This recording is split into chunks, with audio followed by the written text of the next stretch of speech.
warahmatullahi wabarakatuh. Waalaikumsalam warahmatullahi wabarakatuh. Selamat siang semuanya. Siang, Bu. Sudah makan belum tadi? Sudah, Bu. Oke, sebelum mulai pelajaran, ada baiknya ketua kelas sekarang pimpin doa. Ya, baiklah teman-teman semua. Sebelum kita memulai pembelajaran kita pada siang hari ini, ada baiknya kita membaca doa terlebih dahulu. Doa dimulai.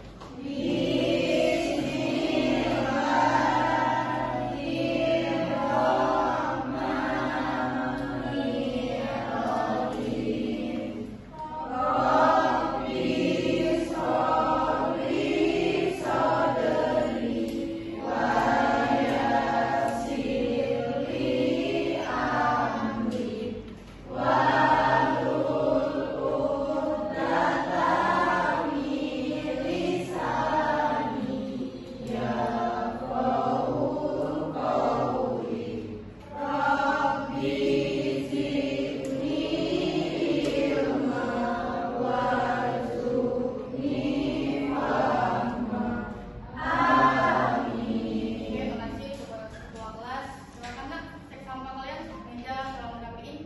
Ada nggak sampah? Tidak ada. Untuk sekretaris, tolong absen.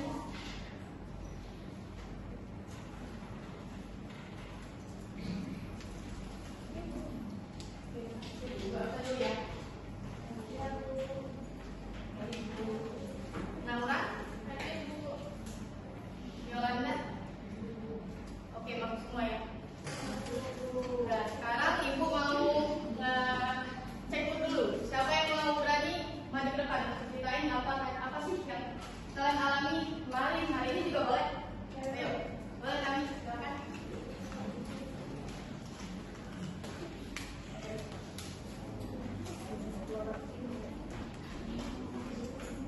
Jadi teman-teman, saya mau cerita. Pagi tadi saya sangat senang karena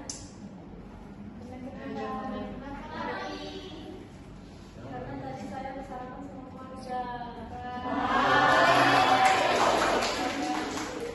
Habis itu saya diantar keluarga ibu saya ke sekolah. Nah, pas diantar ibu saya ke sekolah, saya bertemu dengan teman-teman saya di jalan. Nah, habis itu pas sampai di sekolah, saya dikabarin kalau saya menjadi ketua kelompok untuk proyek kelas. Rasanya hari itu berjalan sangat menyenangkan dari pagi sampai sekarang. Bagus banget. Nah, jadi ibu ada game. Gamenya ibu melatih kefokusan kalian. Kan nanti ibu akan beri kalian PPT kan. Nah, terus sekarang gamenya nanti ibu kasih apa namanya? Gamenya tuh melatih warna. Jadi misal ibu kasih warna purple, black, gray. Nah, selain dari warna tersebut, misal ibu tambah lagi purple, gray, black. Misal ibu sebutin warna yang lain tadi, misal white. Kalian nggak boleh gerak. Kalau gerak nanti ibu suruh maju ke depan untuk menjawab soal. Oke? Udah ngerti belum? Oke, mulai ya. Ayo, purple, black, gray, purple, white. Tadi. Maju. Enak maju. Oke, satu lagi ya, satu orang lagi. Purple. Gimana? Ayo maju. Oke, silakan maju, ibu kasih tahu.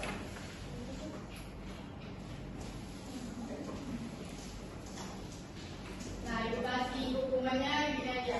Sebutkan satu kasus yang dilakukan sekitar kalian, yang kata atau pelanggaran kewajiban, satu aja. Boleh di sekolah, di rumah boleh. Mencuri, Bu.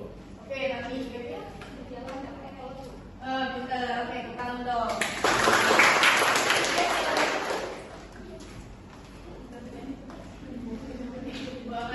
Jelaskan tujuan pembelajaran kita hari ini yaitu di mana kalian nanti ibu akan menyuruhkan menganalisis sebuah kasus. Nanti kalian menulis judul berita tentang upaya penyelesaiannya gitu. Nah, terus ibu akan untuk kalian secara berkelompok. Nah, sekarang ibu tambahin dulu ya PPT ya.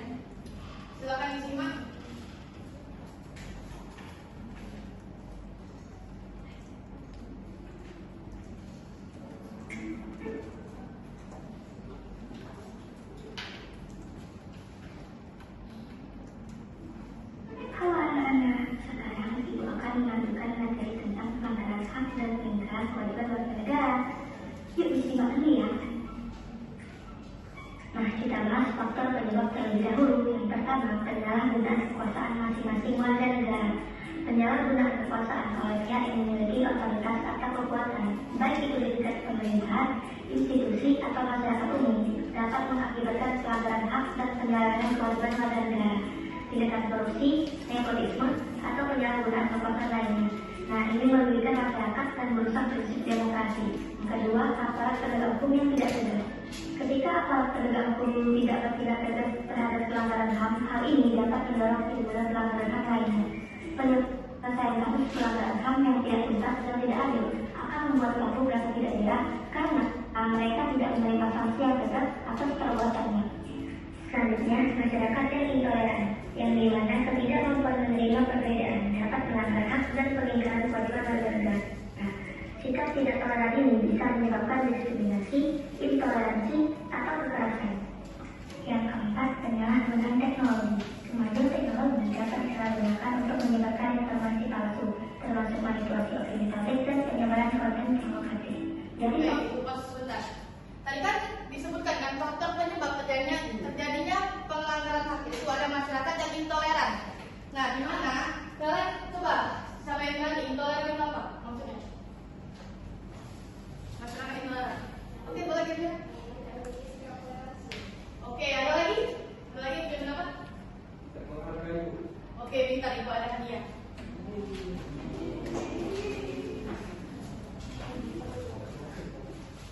Nih untuk kira-kira. Ini untuk apa? Oke, kita lanjut ya.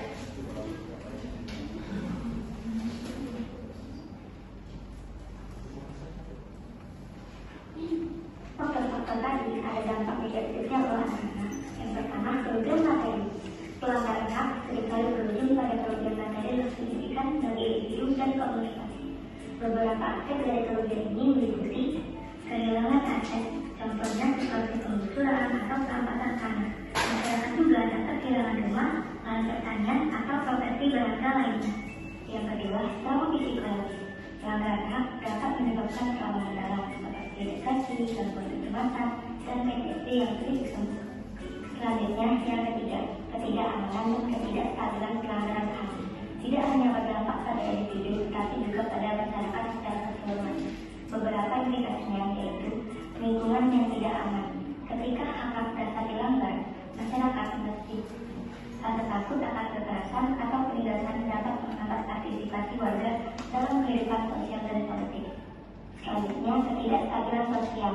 Nah, pelanggaran HAM dapat memicu kedalaman sosial dan konflik. Ketidakpuasan masyarakat terhadap upaya HAM.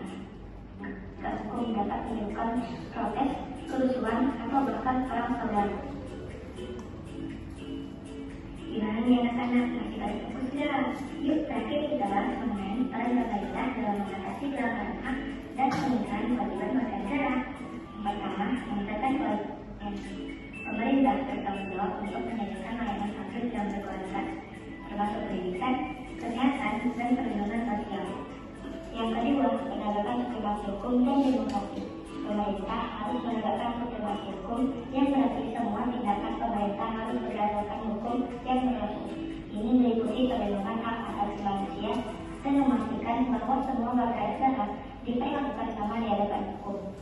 Penegakan hukum yang adil mendukung stabilitas sosial dan kepercayaan masyarakat terhadap institusi pemerintahan. Yang ketiga, menegakkan pengawasan.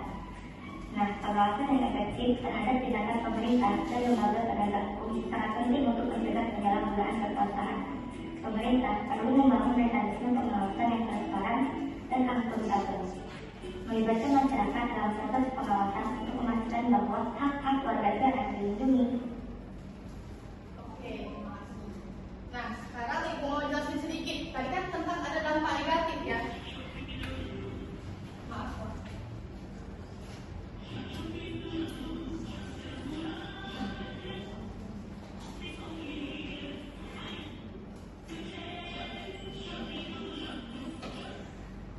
Oke, maaf. Dan tadi kan dijelaskan bahwa tadi ada dampak negatif. Ya, salah satunya menyebabkan seseorang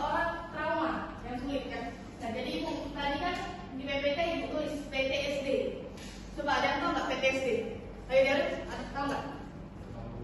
Tahu. Semuanya tahu. Oke, jadi PTSD itu ialah post traumatic stress disorder. Oke, sini.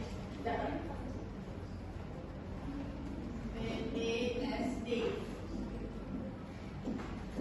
Post traumatic stress disorder. Stress disorder. Yang dimana korban mengalami flashback atau ketika mengingat sesuatu mereka akan teringat terus-menerus kejadian yang menimpa mereka, kayak mimpi buruk, misal trauma ke dalam keluarganya seseorang yang akan didatang kepada mereka. Jadi mereka tuh terus mengingat itu, nggak bisa disulit pas bisa bukannya. Jadi itu PTSD ya. Nah sekarang Ibu akan membagikan kalian LKPD. Sekarang coba kalian bentuk kelompok dulu ya. Oke, berbaris saja. 1, 2, 3, 4. Ini ada delta.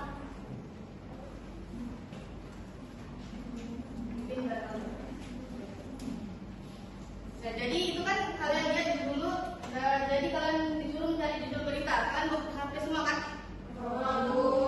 Nah, coba kalian berdiskusi tentang mencari judul berita. Terus kalian mencari cara upaya penyelesaiannya. Kalau nggak ada yang mengerti boleh ditanyakan kepada ibu. Ya, Garu, ada yang silakan diskusi.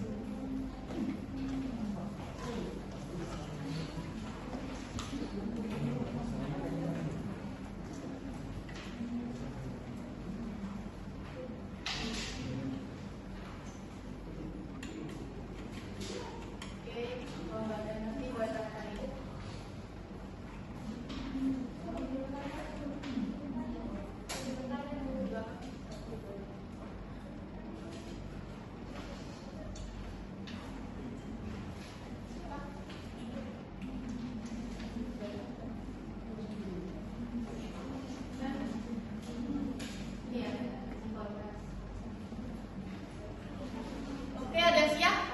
Ya, Bu. Ayo, bapak mana yang mau maju? Aman nggak? Enak, silakan. Ke depan. Bapaknya juga maju nggak apa-apa. Ayo, aman dah. Ayo, siapa yang berani? Boleh. Sini. Kemana itu? Boleh. Ini dua dong. Boleh.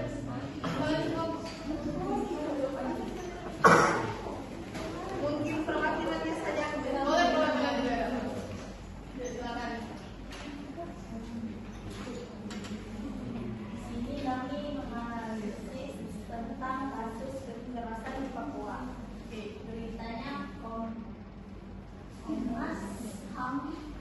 Komnas HAM ada 2 peristiwa kekerasan di Papua pada Maret dan April 2024. Jadi hak yang dilanggar itu adalah hak untuk hidup aman dan bebas dari kekerasan. Serta juga upaya dalam penyelesaiannya itu Komnas HAM meminta tuntutan tuntas untuk aparat hukum dan meminta pemerintahan itu menyediakan pelayanan publik yang baik untuk mendorong perdamaian di Papua.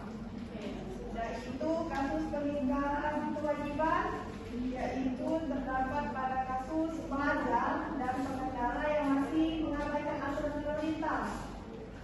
Polisi menegakkan etilambu. Hak yang dilanggar itu pelanggaran lalu lintas, melanggar hak orang lain untuk merasa aman di jalan. Yaitu upaya dari penyelesaiannya itu penerapan tilang elektronik dan denda serta adanya kampanye keselamatan lalu lintas untuk meningkatkan kesadaran dalam aturan. Oke, oh iya. Yuk, pemakanannya. Boleh.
yang sulit disembuhkan, Bu. Seperti itu, Bu. Oke, ada yang mau lagi menyimpulkan? Boleh, Kak? Ya Bu. Oke, silakan. Iya Bu, jadi materi kita yaitu hak dan kewajiban. Sebagai warga negara kita tentu harus melakukan kewajiban kita, sehingga nantinya kita akan memperoleh hak-hak yang dapat kita peroleh dari negara. Jadi negara memberikan hak kepada kita, tapi kita menjalankan kewajibannya. Jadi itu. Oke, terima kasih Atola dan Sela. Nah, sebelum Ibu menutup, coba kalian cek lagi sampah. Ada nggak? Tidak ada, Bu. Udah, oke. Ibu tutup dulu. Mohon maaf jika Ibu ada salah kata, Ibu maaf kepada Allah Subhanahu wa Ta'ala. Silakan ketua kelas untuk menutup mata pelajaran. Ya baiklah teman-teman semua, sebelum kita mengakhiri pembelajaran kita pada hari ini, ada baiknya kita membaca doa